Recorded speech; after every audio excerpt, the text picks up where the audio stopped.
Selamat sore yang baru bergabung. Halo, semuanya kabarnya baik dong?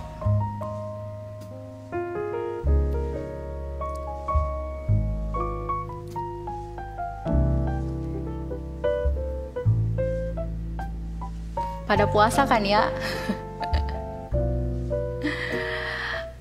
Oke, terima kasih untuk Anda yang udah gabung di hari ini. Terima kasih. Senang sekali rasanya kembali Yeli bisa hadir hari ini spesial untuk 8 Mei 2020. Seperti biasa di setiap hari Jumat selalu ada Inspiring Friday yang akan memberikan cerita baru dan salah satu insight baru juga untuk Anda.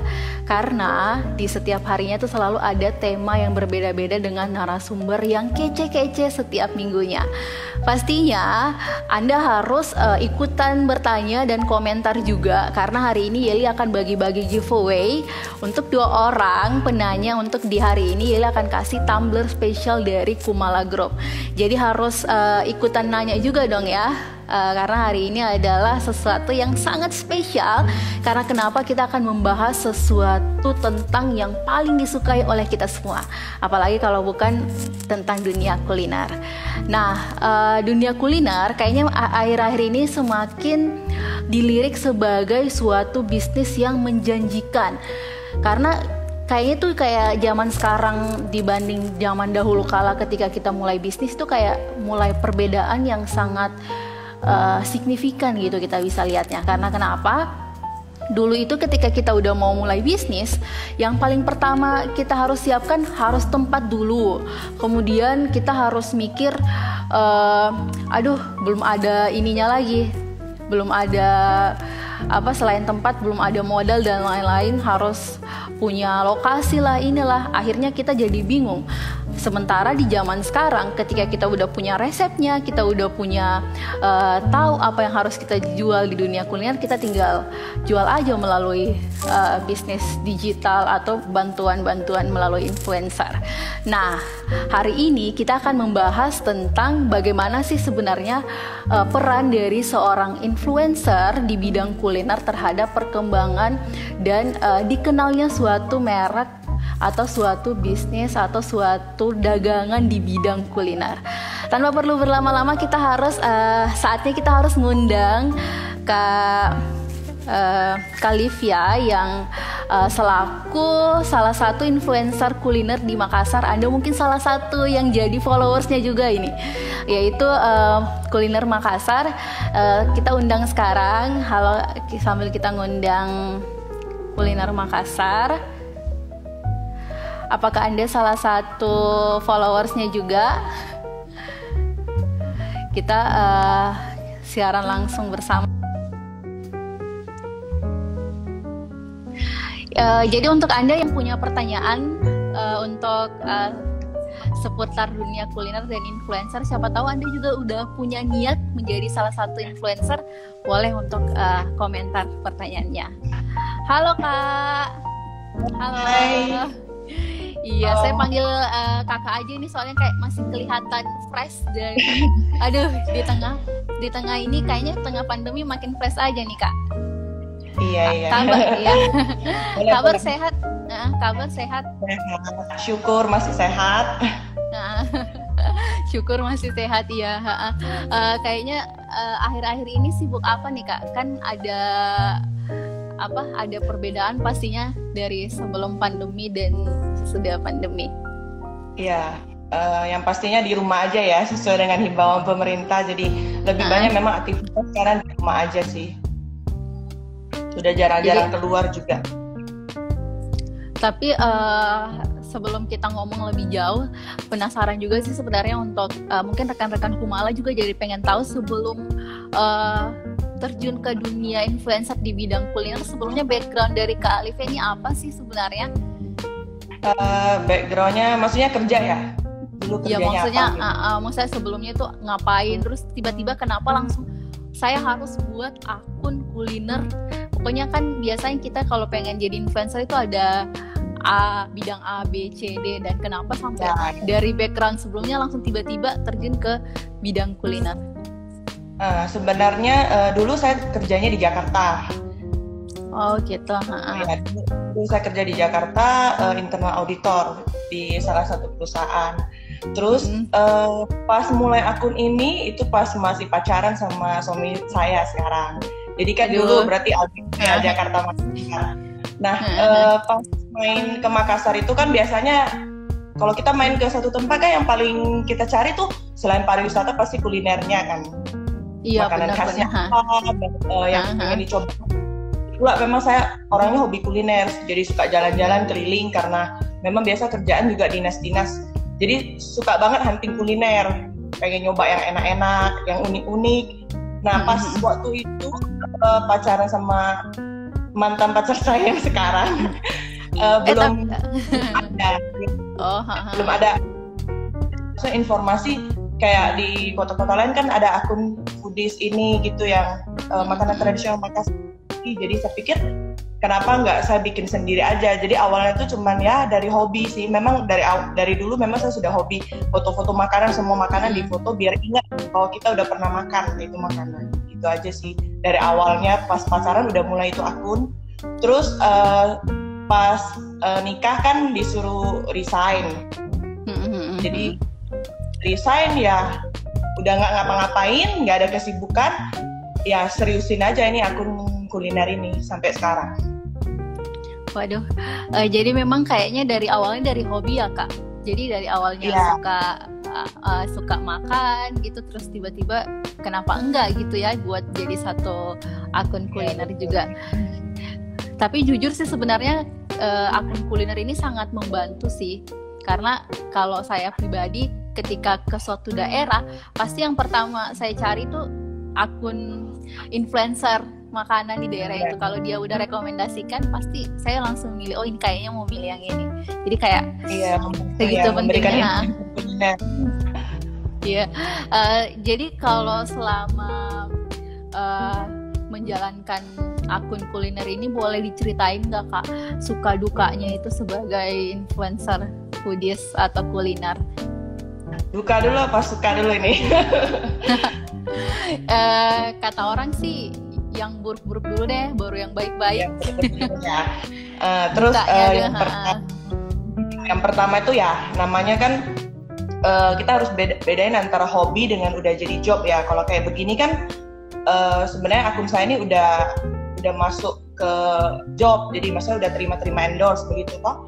Jadi kalau yang namanya kerja, pasti namanya kerja itu ya pasti ada nggak enaknya, pasti ada tanggung jawab, terus ada deadline. Jadi umpamanya kita terima endorse, pasti ada deadline, mikir caption gimana caranya ini postnya menarik, mulai dari fotonya, terus mulai dari kata-kata di caption gimana buat orang tertarik buat nyoba ini makanan. Nah itu PR banget sih, soalnya kan kadang Instagram pribadi aja kita bingung, aduh mau tulis caption apa ya, garing nggak ya? Bener. Apalagi cuma menjelaskan ini makanan enak loh, enak ya. Terus kalau enak, terus enaknya gimana harus dijelasin. Nah itu biasanya yang agak kalau lagi nggak mood itu, aduh betul-betul bisa blank. Sementara itu deadline udah harus. Nah harus di-post. Terus sering berjalanan waktu nanti pasti kita ada feeling ini makanan yang kita lagi endorse ini postnya di saat yang apa baru cocok, pagi kah, siang kah, sore kah, malam kah, suasananya gimana ya, pas hujan. Kalau es kan nggak mungkin kita post pas hujan kan. Iya benar-benar. Kita mau post ini rupanya hujan, jadinya kita jadwal langsung blur semua gitu. Terus juga apalagi ya, kalau dari followers sih biasa kadang suka banyak pertanyaan yang kadang nggak berhubungan dengan kuliner, terus kadang juga ada yang aneh-aneh, kadang dicuekin, cuman kan dari awal kan sudah komit kan, ini kan akun informasi, jadi ya biasanya tetap dibalas, cuman biasa bertanyanya itu suka pertanyaan yang kadang kita bingung jawabnya gimana. Contohnya kalau ini nasi goreng di jalan ini apa ya Min enak, waduh masalahnya belum pernah juga, belum pernah coba. di dalam kan itu kayak jadi kesannya tuh kayak kita Google yang tentang makanan yang semua harus tahu. Bahkan juga kadang biasa karpet beli di mana, bed cover, terus apa tirai, pokoknya segala macam yang bisa ditanya itu tanya aja pokoknya. Kadang itu sih yang bikin agak-agak bingung sih jawabnya. Sama yang paling mungkin yang paling dengan kerjaan itu biasanya dari komplainan dari klien, ini kan saya udah endorse nih, udah bayar nih, kenapa sales saya nggak naik, bla bla bla bla, biasa begitu. Nah itu tuh agak yang agak duka-dukanya lah, kesannya begitu. Ya sih, kadang-kadang memang hal-hal seperti itu kan di luar prediksi. Tapi pernah yang pengalaman buruk selama yang kesan yang paling diingat lah gitu, ketika memulai akun ini sampai sekarang, itu kesan yang mendalam, yang buruk banget, itu yang sampai kok gini sih, itu ada nggak? Yang buruk banget ada, biasanya viral banget itu, cuman mungkin postnya udah aku hapus sih. Itu biasa kalau ketika kita sebenarnya kasih review kan, basically review saya itu kan jujur selama ini. Nah biasanya nggak semua orang bisa menerima masukan dan bisa menerima review, meskipun kita udah memilih-milih kata-kata yang sesuai, maksudnya kata-kata yang sebenarnya nggak negatif, tapi namanya orang membaca itu kan persepsinya orang beda-beda ya. Ada yang bisa terima, ada yang bisa. Jadi biasanya ada yang frontal bilang langsung, ya sekarang kan netizen maha benar juga kan, jadi suka ngejak balik. Jadi pernah satu kali tuh langsung perang antar, bukan perang sih sebenarnya, cuman kayak komen-komen yang lumayan sudah out of line lah istilahnya, udah di luar batas. Jadi akhirnya itu post saya delete, karena sebenarnya memang nggak ada maksud saya untuk menjatuhkan restoran tersebut, cuman memang ada beberapa harus diperbaiki. Jadi harusnya memang dia melihatnya sebagai masukan. Bahkan setelah viral itu langsung rame banget restorannya, dari yang agak-agak sepi sih katanya. Terakhirnya memang dia say thank you sih, dia bilang thank you karena full house terus. Itu kan maksudnya kan ketika kamu memperbaiki, orang kan penasaran. Iya, apalagi kalau sekarang kan jadi pengen nyoba, ya di saat itu harusnya bisa ambil momennya sih kalau menurutku. Jadi maksudnya jangan langsung frontal gitu kalau dikasih masukan. Ya tapi sekali lagi beda-beda ya. Iya sebenarnya sih kadang-kadang kalau segala sesuatu mau terkenal itu kadang-kadang malah yang frontal dan agak sedikit nggak enak itu malah yang cepat dikenal. Aneh juga sekarang ya. Nah kita udah bahas, iya malah orang kayak aduh kayaknya harus coba, bener nggak sih kata si influencernya kalau ini nggak enak gitu, padahal ya betul. Nah jadi secara nggak langsung itu bisa menaikkan sellingnya juga sih malah. Kan kita udah bahas nih dari tadi yang duka-dukanya. Kalau sukanya yang paling nikmat lah gitu sebagai seorang influencer foodies itu apa Kak? Kalau sukanya itu trust sama loyal. Jadi trust itu kepercayaan ya dari klien ataupun dari followers, karena ini kan akun saya udah beberapa tahun, dan di situ juga bahkan banyak teman-teman saya yang sekarang itu semua dari followers. Mungkin mereka juga yang support selama ini dari sejak akun ini. Jadi dari akun ini terus terang saya dapat banyak banget teman. Terus juga klien-klien yang biasanya jadi teman juga banyak banget. Kan sekarang biasa sibuk banget kan, kadang kita susah ya dapat teman, tapi dari satu akun ini bisa dapat begitu banyak teman, itu berkat banget sih. Terus juga dipercayai kan soal pace untuk reviewnya, jadi itu kayak press list tersendiri. Gimana nih menurut Mimin, enak enggak begini-begini. Jadi maksudnya kan pendapat kita didengar sama orang, kan kita bangga banget itu ceritanya. Benar banget. Karena nggak semua orang bisa dihargai pendapatnya kan. Terus biasa kalau ada menu baru, biasa juga banyak yang konsul. Ya pokoknya ketika kita bisa kasih kasih sesuatu ke orang, itu menurut saya udah berharga, dan itu nggak bisa dinilai pakai uang, pakai apapun, karena kan nggak semua orang bisa menghargai kita. Sama terus bisa inspirasi banyak orang sih. Biasanya ada yang say thank you Min, udah inspirasi dah. Itu menurutku tuh sesuatu yang simple tapi itu efeknya besar banget sih dalam hidup. Iya benar. Kalau orang say thank you aja sama kita tuh kayak gimana ya? Itu kayak kita merasa selama ini yang kita lakuin jadi berhasil gitu ya Kak. Nggak sia-sia gitu kalau ada yang akhirnya ada juga yang terinspirasi. Sebenarnya ini juga salah satu yang saya penasaran juga, teman-teman rekan Kumala juga mungkin penasaran. Pernah nggak dapat endosan tapi rasanya itu sebenarnya nggak enak, tapi harus bilang enak? Itu pernah dapat pengalaman seperti itu Kak? Ya, sering ditanya pertanyaan begitu. Sering, bukan sering dapat makanan begitu ya. Sebenarnya memang ketika kita menulis caption nggak boleh kita ngomongnya nggak enak. Kenapa? Karena makanan itu kan seleranya banyak orang ya. Jadi menurut saya enak, belum tentu menurut orang lain enak. Menurut orang lain nggak enak, belum tentu juga menurut saya nggak enak. Jadi bisa jadi saya enak, dia nggak enak. Kalau dia enak, saya nggak enak. Jadi bisa bermacam-macam seleranya orang. Karena itu juga makanya banyak banget yang jualan makanan kan. Coba kalau semua orang satu selera, yang buka rumah makan cuma satu, karena dia udah bisa menyediakan selera orang banyak. Ini kan yang jual ayam goreng juga banyak, ayam goreng si A, si B, si C, karena selera orang juga macam-macam. Jadi ya yang lihat akunku ya mostly ya mungkin seleranya mirip dengan seleraku. Nah ketika kita dapat makanan yang kurang cocok selera ya, saya nggak bilang nggak enak, karena kalau dia sudah bisa jualan ya pasti makanannya dia udah coba sendiri, enak ini bisa dijual makanya saya jual. Jadi memang nggak boleh bilang apa nggak enak, cuman kurang cocok selera saya. Biasanya saya bilang di caption mungkin ada mungkin teksturnya terlalu lembek kah, atau terlalu manis bagi saya, atau terlalu asin. Dan biasanya saya pasti ada private message dia, maksudnya ngomong pribadi, ini makananmu begini loh. Atau biasanya review saya pokoknya agak netral aja, tapi kalau yang betul-betul menurut saya ini worth it nih buat dicoba nih, pasti tuh super recommended lah, apalah pokoknya kata-kata yang begitulah. Jadi sebenarnya lebih ke permainan kata-kata, karena enak sama nggak enak itu luas banget batasannya. Bagi seseorang itu bisa jadi enak itu karena murah, karena banyak.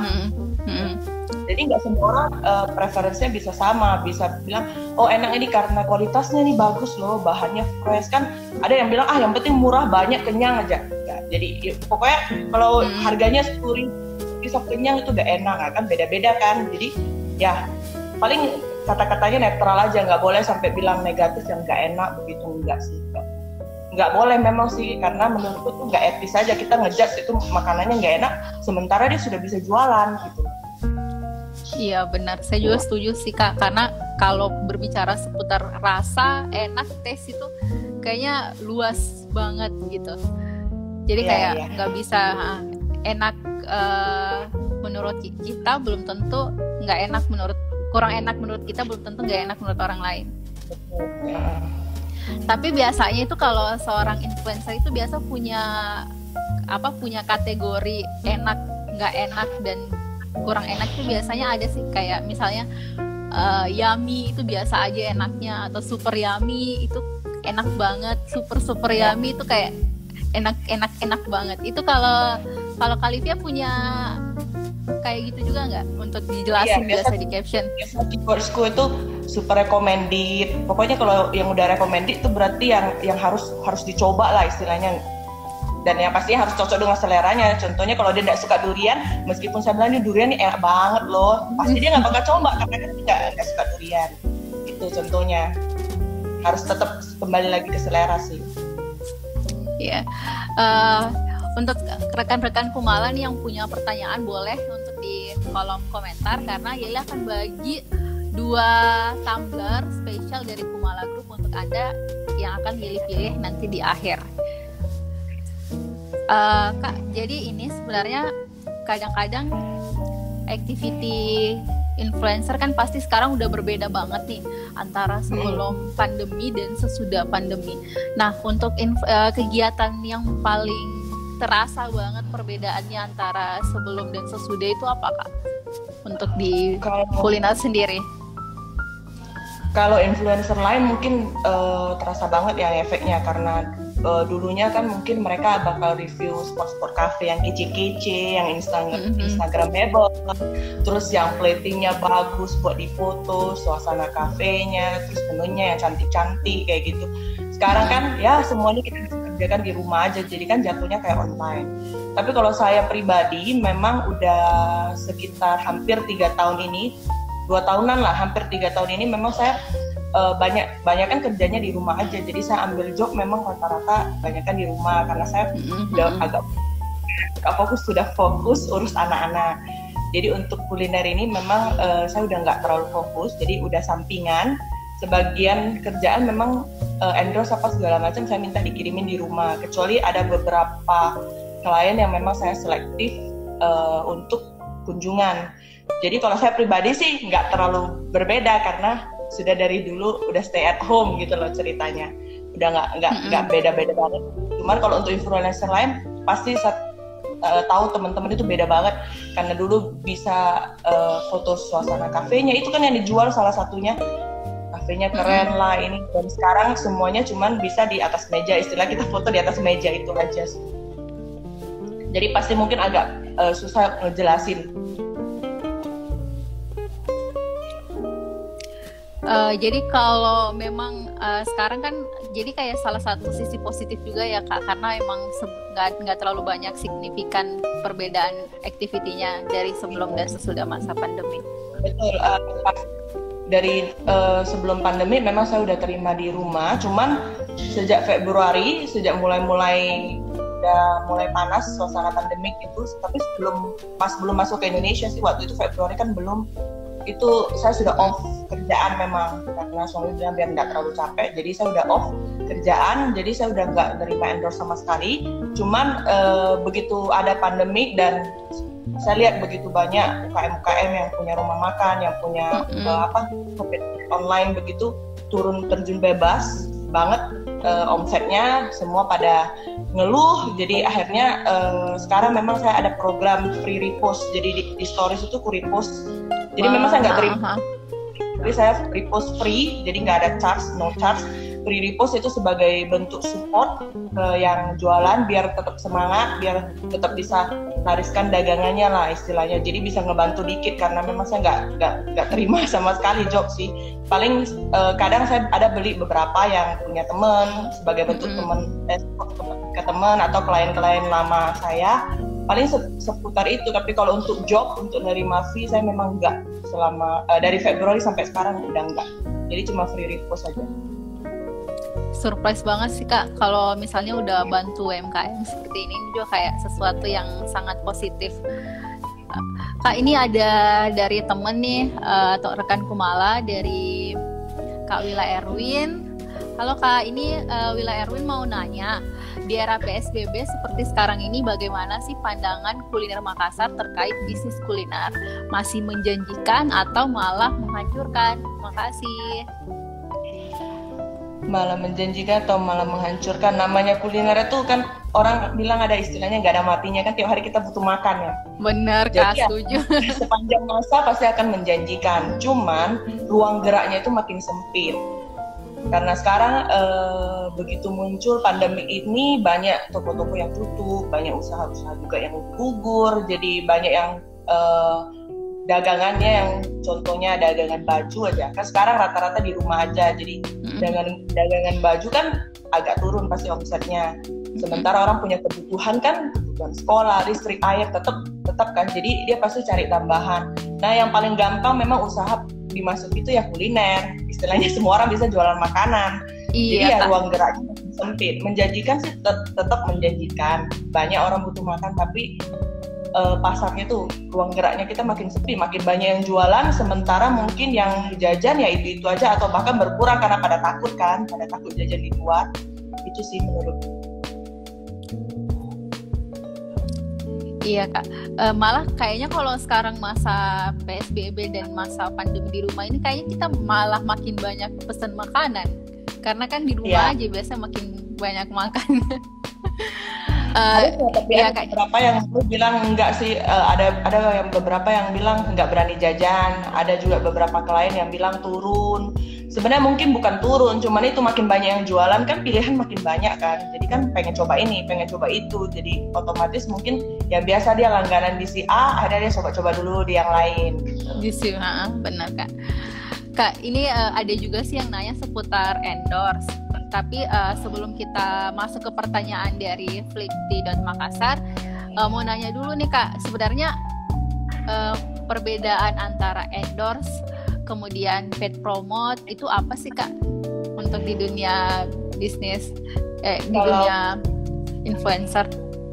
Kalau paid promote itu kan istilahnya promo berbayar, jadi kayak kita pasang iklan, biasanya itu udah disediakan sama si kliennya, bentuk iklannya apa yang kita harus post, jadi kita sisa post aja iklan yang dia udah kasih gitu loh, jadi dia bayar tarifnya sekian, terus kita naikkan iklannya, jadi kayak numpang iklan lah.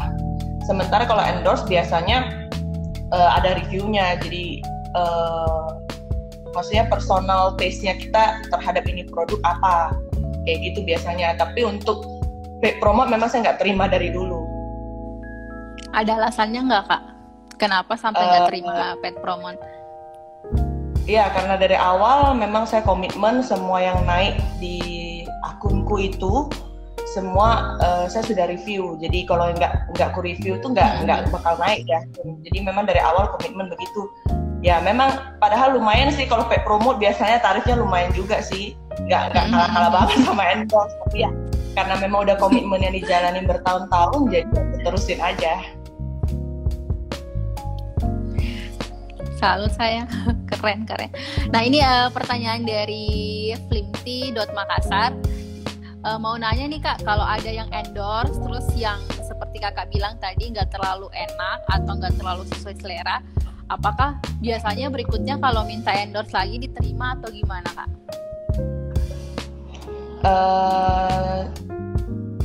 Kalau produknya sama, maksudnya dia nggak ada melakukan perubahan, biasanya saya nggak terima sih, kecuali memang dia sudah ada upgrade soal yang poin-poin yang saya udah kasih masukan baru, karena kan istilahnya percuma dong di endorse kalau memang sudah dikasih masukan tapi dia nggak berubah, jadi maksudnya ya kita juga nggak bisa ngapa-ngapain kan, kita udah bilang kekurangan makanannya di sini di A, B, C, sementara dia nggak mau berubah dan dia harap orang lain bisa suka, ya agak susah sih. Karena memang biasanya itu Kak ada range waktu gitu nggak? Kalau misalnya dia udah di endorse di minggu awal bulan, misalnya awal minggu pertama awal bulan, itu biasanya ada jeda waktu lagi untuk nerima endorse dengan perusahaan atau resto yang sama atau gimana Kak? Iya, saya nggak ada batasan waktu. Saya blokir memang. Jadi kan 1 bulan biasanya 2 kali aja saya terima endorse, dan dalam 1 kali itu karena dulu saya blok sih, dulu maksudnya kalau umpamanya sudah makanan ayam goreng aja, jadi kalau ada klien lain yang ayam goreng saya nggak terima. Kenapa? Karena itu kan kayak ketika naik di post itu kayak membandingkan nggak sih, yang mana lebih enak nih. Jadi kayak nggak fair bagi kliennya, dan dari followersnya juga bingung, loh ini kemarin baru post ini ayam goreng, kok hari ini ayam goreng lagi gitu loh. Jadi memang saya nggak terima, cuman karena ini kan 1 bulan cuma 2 kali ya, jadi biasa kan rebutan slot itu, biasa bilang tolonglah, maksudnya mohon gitu kan, jadinya saya nggak enak. Biasanya saya tetap terima, cuman saya atur jadwal postnya jangan terlalu dekat, karena kalau terlalu dekat kan kayaknya kesannya kayak ngebandingin gitu loh, otomatis apalagi kalau sebelah-sebelahan kan nggak enak juga sih. Benar Kak, benar, setuju. Kak, kalau menurut Kakak sendiri itu sebenarnya seberapa berpengaruhnya sih foodies atau influencer di bidang kuliner terhadap bisnis F&B atau bisnis kuliner sendiri? Pengaruh sih ada pasti ya, kalau nggak kerja dong sampai sekarang. Udah bisa bertani mata pasti ada pengaruhnya. Cuman nggak bilang faktor utama, enggak. Terus terang kalau saya bilang, mungkin bagi orang akan berpikir kalau udah endorse di foodies pasti bakal laku. Jadi kesannya itu faktor utama yang penting itu tuh endorse, itu sebenarnya bukan. Sebenarnya banyak banget yang menentukan makanannya atau rumah makannya atau kafenya laku selain endorse ke foodies. Nah, foodies itu fungsi foodies menurut saya ya selama ini jalanin, yang pertama itu share info. Karena kan sekarang semua orang bisa buka rumah makan asal punya modal, nggak ribet lah maksudnya. Semua orang bisa jualan dari rumah kayak makanan-makanan homemade itu bahkan tanpa modal kan, open PO aja semua orang bisa jualan. Dan semua orang bisa buka akun Instagram secara gratis kan itu kan nggak berbayar. Jadi ya tinggal bikin username udah kamu bisa jualan di situ. Nggak kayak dulu kita harus buka toko. Nah, sementara begitu banyak akun yang bermunculan di Instagram.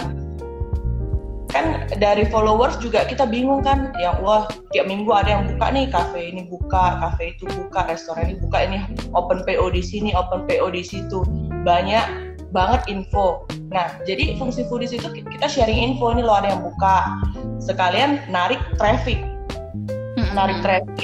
branding rumah makannya, restonya atau makanannya. Jadi bukan bilang ketika endorse di foodies itu bakal langsung up salesnya, karena buat menciptakan sales itu banyak banget faktornya, dan itu faktor sales itu yang penting justru ada di yang punya usaha itu. Kalau menurut saya. Benar Kak. Jadi kalau misalnya ada sebuah usaha kuliner, ketika dia ingin melakukan endorse kepada influencer, hal apa sih sebenarnya yang perlu dipersiapkan untuk pelaku usahanya? Nah, dia harus siapin dirinya sendiri dulu. Istilahnya yang pertama dia buka itu tujuannya apa. Terus marketnya apa? Marketnya harus jelas. Kalau jualan makanan, istilahnya kalau dia kalau misalnya di saya kan pasti pakai Instagram kan. Kalau dia pakai Instagram kan berarti orang-orang yang suka coba, yang istilahnya zaman-zaman now lah gitu, yang suka lihat Instagram, oh ini enak, coba gitu. Jadi itu tipe-tipe yang orang akan coba-coba terus. Jadi dia bakal coba si A, si B, si C. Jadi kalau mau harapin dia kembali lagi itu memang sekarang PR banget sih. Kenapa? Karena kan banyak banget yang jualan. Sementara kamu jualan aja, kalau nggak endorse orang nggak tahu. Apalagi kalau nggak endorse, udah. Jadi kalau berharap itu akunnya muncul di Instagram, mau saya jualan ini, terus siapa yang tahu? Nggak ada yang tahu kan? Nah, tapi meskipun udah endorse, nggak bilang harus langsung bisa naik juga. Sebenarnya dia mau persiapkan dulu dari awal, dia punya materi. Jadi akun Instagramnya itu harus menarik, yang pastinya feednya harus menarik, jangan yang acak-acakan. Terus yang kedua itu paling penting infonya ada, WA-nya buat pesen, terus ada by DM kah pesen, atau dia via open PO kah. Pokoknya harus menarik lah, harus jelas infonya. Nah, terus makanannya unggul di mana? Semua orang jualan nasi goreng, kenapa saya harus milih nasi gorengmu? Jadi kayak ada storytellingnya gitu loh. Maksudnya ini nasi gorengnya kita bahan rempah pilihan lah. Pokoknya harus dijelaskan lah makanan produk yang kamu jual, karena itu sebenarnya menjual banget. Nah, terus sebaiknya juga feednya jangan kosong-kosong pas endorse, karena kalau pas endorse kosong-kosong, ketika orang lihat oh ini kayaknya enak nih, si foodies ini bilang enak, pas dia buka Instagramnya loh feednya masih kosong, paling cuma satu post gitu, kan nggak menarik kan. Istilahnya kita udah narik traffic, totalnya langsung blok jatuh gitu. Jadi ternyata dia harus persiapkan matang dulu semuanya, mulai dari Instagram feednya, infonya juga harus jelas, terus kalau online juga harus fast response, ada nggak jasa delivery-nya, atau dia bisa pesen pakai GoFood, GrabFood, variasi menunya gimana, terus taste-nya dia standar nggak, jangan hari ini orang pesen enak, besoknya enggak. Maksudnya masih ababil gitu taste-nya. Masih nyoba-nyoba. Karena kalau memang dia jualannya pakai sosmednya itu harus diupdate. Pas orang order banyak, sempetin foto. Biasa ada orang bilang, aduh saya nggak sempat foto, soalnya saya yang masak, saya nggak reply ini. Kalau foto sekarang cuma berapa detik, udah. Kan udah berjejer semua, atau sebelum Gojek ambil, cuma sekian detik kok. Smartphone sekarang banyak kan, maksudnya udah bisa ngebantu kita banget lah. Jadi rajin-rajin update, karena orang tuh butuh yakin, ini banyak yang pesen loh. Kan biasa begitu kan, wih banyak pesen ini, open PO langsung 100 ini, ih kayaknya enak nih, coba. Kayak begitu. Iya. Ya, jadi Sebenarnya dia harus siapin dulu karena itu yang justru jangan maksudnya udah capek-capek dipromosi pas sampai di WA mau pesen dong 5 lusa baru dibalas, sorry ya, baru dilihat kan baru susah begitu kan. Nah, iya, jadi bener, memang orang udah proses, keburu cari makanan lain. iya, dan intinya tuh memang kalau foodies itu sebagai influencer seperti yang tema kita hari ini ya, influencer dan bukan salesman istilahnya. Yang jadi CS-nya tuh ya kliennya sendiri, dia yang jelasin, dia yang bikin bisa sampai goal orang beli. Ya sebenarnya di dia, karena saya kan bukan CS-nya, kita cuma kasih info, ini menarik, ini begini, tapi nanti orang bakal tanyanya, pedas nggak sih? Ada ini nggak sih? Ada itu nggak sih? Bisa nggak kalau hari ini saya mau? Kan itu semuanya di kliennya sendiri kan. Jadi kalau dia nggak responnya oke, servisnya nggak oke, terus paling penting juga kalau online tuh packaging kan, packagingnya harus bagus juga, jangan sampai di rumah orang udah berantakan gitu, itu juga harus diperhatikan. Bener, karena kalau saya rasa setiap orang ketika misalnya ada influencer yang nge-post makanan, pasti lari-larinya langsung ke Instagram si yang endorse itu. Akhirnya kita kalau lihat kok ini nggak ada yang dijual ya, kok gambarnya segini, akhirnya kayaknya nggak menarik dan menarik kembali niatnya untuk beli ke situ. Jadi memang benar kayaknya yang service dan produknya dulu yang harus dipersiapkan, kemudian baru mencoba untuk endorse. Ya, karena istilahnya kalau dia nggak ready untuk jualan, percuma lah istilahnya pasang iklan kayak gitu, nanti juga bakalnya sia-sia, budget sia-sia. Cuman memang penting banget karena kalau nggak, orang nggak bakal tahu kamu jualan. Jadi itu faktor yang penting juga sih. Dan memang harus siapkan budget untuk itu. Biasanya orang kan bilang, aduh baru mulai nih, jadi belum ada budget promosi. Jangan salah, justru budget promosi itu yang harus disiapkan. Karena gimana mau naikin sales, gimana orang mau tahu jualanmu kalau kamu nggak ada budget untuk kasih tahu orang. Kalau kayak kita buka toko offline kan, nungguin orang lewat-lewat aja, kan nggak mungkin. Sekarang orang kalau naik mobil boro-boro lihat jalan, lihat sosmed, kecuali yang nyetir ya, biar nggak nabrak. Jadi semua sekarang ada di sosmed, semua serba online. Jadi orang nggak bakal lihat toko ini buka, restoran ini buka, kecuali pas dia lewat banyak papan bunga mungkin dia. Tapi kan sekian persen dari masyarakat yang tahu tuh restoranmu buka. Setuju, bener itu, karena kayaknya zaman sekarang kayaknya udah nggak ada kali yang seperti itu. Kak, ini satu pertanyaan juga dari Makassar.update. Ini nanyanya, ketika misalnya makanannya ternyata nggak direkomendasi tapi sudah dibayar endorse, itu gimana kira-kira Kak? Itu seperti yang tadi kayaknya saya sudah jawab ya, pasti saya tetap kasih naik, karena kan maksudnya nggak mungkin kita seideal itu ya. Kalau misalnya kita cuma kalau nggak sesuai seleraku saya nggak kasih naik ya. Kalau sesuai seleranya orang gimana?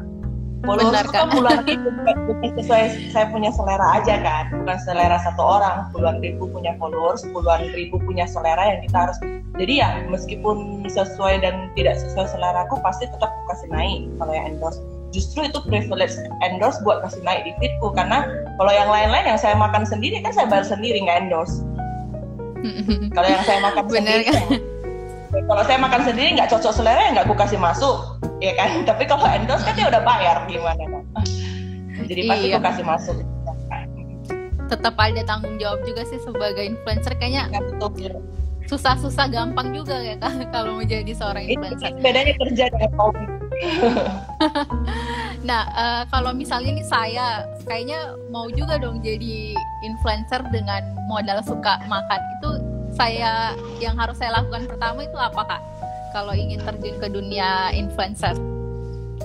Yang pertama paling penting itu komitmen. Istilahnya jangan nih, orang lain semua begitu, saya juga mau begitu deh. Kayaknya enak tuh makan. Saya paling sering dengar komen, bahkan kadang dari teman-teman, paling enak deh jadi kamu, soalnya dikasih makanan gratis terus, jadi banyak makanan di rumahnya. Kalau makan langsung dimakan sih enak, tapi kalau harus moto sama mikir caption mau nggak? Nanti aku delivery deh ke rumahmu. Iya, karena kayaknya memang gampang, karena membangun followers juga dari awal tuh kayaknya segampang juga ya Kak untuk seorang influencer. Ya betul. Jadi makanya yang penting harus komitmen. Jadi maksudnya kalau komitmen kita mau mulai, baru mulai beneran. Jangan panas-panas di awal kayaknya enak ya. Karena namanya kita jalani sesuatu pasti ada titik jenuhnya kan. 1 tahun, 2 tahun pasti ada titik jenuhnya. Ya kalau sudah sampai kayak saya juga titik jenuhnya udah berkali-kali. Kadang lagi males banget. Baru kan harus up to date terus ya biar bisa dapat perhatian dari followers ya, kita harus jagain itu juga kan. Jadi ya komitmen yang harus pertama. Kayaknya bukan cuman kita mulai ini deh, mulai kerja, mau mulai apapun dalam hidup kita pasti yang paling penting kita komitmen dulu, jangan cuma di awal sampai setengah jalan menyerah gitu kan. Iya, yang pertama yang kedua pasti belajar. Namanya kita ngerjain sesuatu pasti belajar. Ya tergantung, ada yang maunya dia cuman review kayak saya, lebih fokus di taste makanan, boleh. Ada juga yang pengen mendalami yang seni fotonya, jadi dia kayak fokus makanan tapi dia kayak lightingnya gimana lah biar fotonya cantik. Kan ada yang hobinya seperti itu, jadi kan beda kan hobinya. Ada yang memang karena tukang makan ya saya jadi foodies, jadi influencer. Ada juga yang karena memang saya suka foto makanan makanya saya jadi influencer juga bisa. Jadi ya terus belajar. Kalau memang dia suka foto ya dia upgrade terus ilmu fotonya, ikut kelas-kelas fotografi. Kalau yang suka makan ya hunting sendiri, sama kayak saya kan biasa saya hunting sendiri. Terus selain itu kalau pas sudah ada terima endorse juga kasih masukan ke kliennya yang membangun. Kurangnya di mana, soal harga kah, soal packaging kah. Jadi harus jujur, jangan cuek aja kan, karena kan ketika dia endorse di kamu kan berarti dia percaya taste-nya kamu kan, jadi dia pengen tahu juga pendapatmu. Jadi maksudnya jangan karena dia tersinggung, oh enak gitu. Tapi kan kasihan dianya nggak berkembang gitu loh. Jadi ya harus konsultasikan juga ide-idemu buat ke si klien. Terus dan yang pastinya harus prepare waktu sih, itu waktu karena buat naikin followers itu nggak gampang, buat nge-handle klien itu juga nggak gampang. Jadi pasti ada waktu yang kita korbankan untuk membangun akun itu. Apapun pasti ada waktu yang dia korbankan. Benar Kak. Jadi untuk rekan-rekan Kumalan yang udah punya cita-cita mau jadi seorang influencer, dari tips Kak Aliveta itu ada 4 hal yang memang harus dijalankan. Yang pertama itu memang harus komitmen dulu. Kalau nggak komitmen ya paling jalan sebulan 2 bulan udah kelar aja. Yang kedua, belajar terus untuk upgrade kemampuannya. Yang ketiga itu harus bisa juga punya tanggung jawab, bukan hanya sekedar review tapi bisa membangun klien juga ikut sama-sama berkembang. Kemudian yang ketiga harus prepare waktunya dan jangan cepat putus asa, karena memang bangun sebuah satu akun influencer itu kayak butuh waktu yang cukup lama. Nah, kayaknya kita juga udah cukup panjang juga ngobrol-ngobrol nih Kak. Tapi ini ada satu pertanyaan terakhir dari kolom komentar dari Mangan Plesir. Ini bertanya untuk tips untuk bisnis kuliner dalam menghadapi masa pandemi supaya tetap bertahan, itu caranya seperti apa? Wah, ini seru nih karena sekarang semua lagi bisnis kuliner nih, lagi meriah-meriahnya ya. Pasti teman-teman, saya punya teman-teman, keluarga, saudara juga banyak yang semua penjual makanan sekarang. Ya, gimana ya? Karena memang kan sekarang kondisinya lagi susah, jadi memang ide yang paling gampang mengalir dan nggak butuh modal besar itu kan makanan. Frozen food juga banyak, homemade juga banyak. Kalau kafe ya enggak, karena kan memang semua nggak boleh buka juga ya. Iya. Nah, jadi saya bagi 2 ya, untuk yang homemade, yang online dengan yang restoran atau kafe, karena itu kan 2 hal yang sangat berbeda ya. Biar teman-teman juga pada tahu kalau saya jualan online itu apa yang harus saya rubah atau persiapkan. Nah, kalau yang homemade itu sekarang kan persaingan makin ketat nih. Semua orang tiba-tiba jualan, saingan harga udah pasti. Di situ lebih murah sedikit kayaknya bisa pindah. Nah, cuman ketika kita fast respon, service kita bagus, mungkin langganan kita tuh akan stay. Karena dia malas lagi tanya ulang lagi, harganya berapa, terus apalagi musim-musim kayak begini yang pasti aja deh, yang taste makanannya udah pasti enak aja. Jadi fast respon sama service udah harus bagus sekarang, meskipun dia cuma homemade ya. Terus harus rutin open PO, jangan hari ini open, nanti 3 hari, 4 hari lagi break dulu, minggu depan lagi open. Nah, gimana bersaing ini kan sekarang udah hektik banget ini yang saingan jualan malah sebentar jualan sebentar enggak, sebentar jualan sebentar enggak. Jadi ya harus fight sih saya open PO. Dan menunya apa, jangan orang jual itu saya juga jual itu. Coba kreasi menu, apa yang membedakan menumu, seperti yang tadi saya sudah bilang, storytelling itu penting banget. Apa yang membedakan menumu, kenapa orang kalau nasi goreng itu harus kamu punya, kenapa saya nggak coba yang lain, apa yang membedakan, apa yang kamu jual di nasi gorengmu, kenapa kamu jual nasi goreng. Dari sekian banyak menu, kenapa kamu jual nasi goreng? Oh, karena saya memang pintar masaknya nasi goreng. Kenapa nasi gorengmu kamu bisa pede, enaknya di mana? Gimana enaknya harus dijelasin. Nah, terus sama sekarang kan banyak orang di rumah, jadi bisa tawarkan ada jasa delivery sendiri, ataupun bisa dengan ojol, kan ada juga ojol ya sekarang. Terus yang selanjutnya itu harus health concern lah, bersih. Jadi sekarang kan orang semua parnoan kan ini, jadi harus benar-benar ininya harus betul-betul diperhatikan, nggak kayak dulu lagi yang cuma kantongan plastik, terutama makanan ya. Kalau frozen food nggak masalah, karena frozen food kan kita bisa cuci air kan dia bentuknya kemasan kan, udah di vacuum jadi nggak bakal tembus air, kita bisa cuci. Tapi kalau yang makanan yang istilahnya kotak makan gitu ya, tetap kita harus kantongin rapat, pakai cable tie kayak gitu, jadi aman. Jadi customer juga ngerasanya aman nih, sampai di rumahku tuh aman ini, tertutup dengan rapat. Nah, terus kalau bisa juga sempetin foto proses kamu bikin makanan, karena itu menjual banget. Kita higienis loh, kita begini loh. Kalau yang sakit boleh masak kayak begini-begini, kita pakai masker, shower cap, apa segala macam. Itu sekarang tuh penting banget. Orang butuh tuh bersih, sehat dan aman ini sampai rumahku itu makanannya, untuk yang online. Karena sekarang kan orang sudah bersaing banget kan, jadi orang maunya itu harganya nih, kamu ciptain makanan ini, harganya sekian, ini worth it nggak sih? Packagingnya bagus nggak sih? Apa kalau nggak ya, dia juga parno sendiri kan, jadi akhirnya dia pindah cari yang lebih oke menurut dia. Nah, kalau homemade sama online mungkin nggak terlalu berbeda ya, karena kan memang dari dulu dia juga sistemnya online ya. Nah, yang paling terjun bebas ini restoran sama kafe-kafe, karena yang dulu jualannya kafenya, ambience-nya, ada free wifi, ada live music. Terus menunya kita lucu-lucu loh, platingnya, dan sekarang semua harus berakhir di box kotak makanan. Jadi ya pasti agak omsetnya pasti goyang banget lah. Nah, yang menurut saya yang paling penting juga tetap itu health concern, karena kan biasanya untuk kafe dengan restoran kan pegawainya lebih banyak ya, yang kitchennya itu kan lebih banyak. Istilahnya dijelasin cek suhu lah, pakai masker lah, itu pokoknya itu penting banget lah sekarang. Kalau di masa pandemi itu kamu harus betul-betul menjual bahwa meyakinkan orang bahwa semua yang kamu masak itu aman dari yang wabah itu loh. Jadi orang yakin gitu untuk belanja di kamu. Terus yang kedua, sekarang mungkin banyak pegawainya yang dia di rolling. Jadi ada sebagian memang dia mengantar makanannya sendiri. Tapi seandainya kalau nggak ada jasa delivery pun bisa kerjasama, bisa daftarin di aplikasi kan. Jadi omsetnya masih lebih bisa terkejar gitu. Terus sama yang ketiga itu juga harus modif lah sedikit, makanan-makanan apa yang bisa kamu modif untuk persiapan di rumah, kayak yang siap saji umpamanya jual ayam goreng, bisa dibumbui nggak, kemasan vakum, jadi orang bisa nyetok di rumah.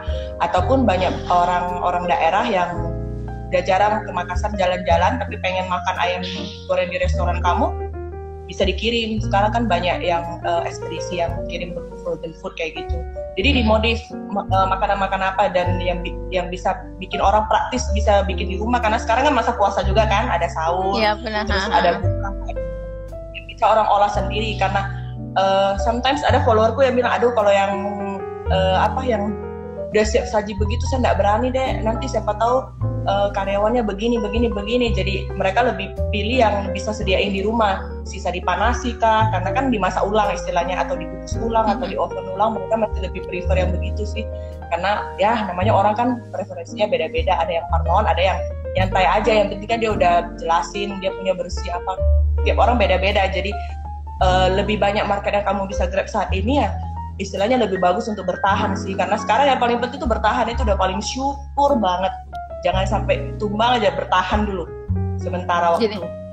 Jadi sekarang emang nggak perlu kayak ngejar omset dulu, yang penting bertahan aja. Udah lewat dari masa pandemi ini kayaknya udah prestasi yang luar biasa ya Kak.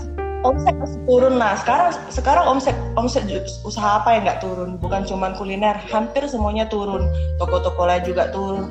Ya mungkin memang kalau kafe sama resto dia bakal operasionalnya lebih besar, sama karyawannya juga lebih banyak kan. Baru kan biasa shift-shiftan. Sementara ini kan nggak buka, terus karyawannya mau diapain? Tapi ya istilahnya bertahan dulu lah. Omset turun, cuman kan pasti ada pengeluaran yang bisa di-cut kan. Karyawan bisa di rolling dulu, bicara dari hati ke hati, gimana nih kita juga susah nih sebagai pemilik, gimana kalau rolling gajinya nggak setinggi itu dulu, tapi sementara kamu tetap saya pekerjakan, daripada dipensiunkan dong, kan lebih susah lagi. Jadi maksudnya coba bicara hati ke hati, di rolling dulu sementara, kita sama-sama bertahan dengan pendapatan yang seadanya dulu, karena ini bentar lagi pasti berakhir kan. Jadi yang penting bertahan dulu, daripada nanti selesai ini kamu malah nggak dapat kerjaan, atau tiba-tiba maksudnya restorannya nggak bisa bertahan, tutup, kamu susah juga. Jadi pasti kalau pegawai yang betul-betul ini pasti dia mengerti, dan dia pasti mau mengusahakan rolling dulu, tukaran sama temannya lah, dan hemat-hemat. Cuman menurut infonya temanku sih nggak bisa hemat, karena sekarang harus beli dispensan lah, masker lah, terus belum lagi dicek suhu lah. Jadi memang banyak pengeluaran dadakan sejak wabah ini sih katanya. Jadi banyak yang kayak gitu kan sekarang mahal banget. Mungkin sekarang agak turun ya, karena udah dulu kan susah banget cari cairan-cairan yang disinfektan begitu, yang alkohol juga susah, masker juga susah. Jadi pengeluarannya memang naik banget. Jadi banyak memang yang nggak bertahan. Tapi ya mudah-mudahan kita semua bisa bertahan. Oke Kak. Makasih banget Kak, hari ini luar biasa sharingnya, kayak banyak banget juga ilmu tentang dunia influencer dan dunia kuliner itu terhadap terutama di masa-masa pandemi seperti ini. Sekali lagi terima kasih Kak udah bagi ilmu, sharing, terima kasih, karena pastinya rekan-rekan Kumala juga hari ini banyak banget ilmu yang didapat dari sharing informasi dari Kak Livia atau Kuliner Makassar. Sekali lagi kita ucapin terima kasih ya Kak. Untuk rekan-rekan Kumala, karena tadi Yeli udah bilang akan bagi 2 tumbler ya, jadi akan Yeli pilih untuk, tapi yang nanya aja, kalau yang nggak nanya nanti di nextnya lagi akan Yeli kasih. Jadi untuk hari ini siapakah dia yang beruntung untuk mendapatkan tumbler? Mau di share sekarang atau nanti aja nih? Untuk yang pertama yaitu flimty.makassar. Jadi nanti setelah ini bisa langsung DM. Kemudian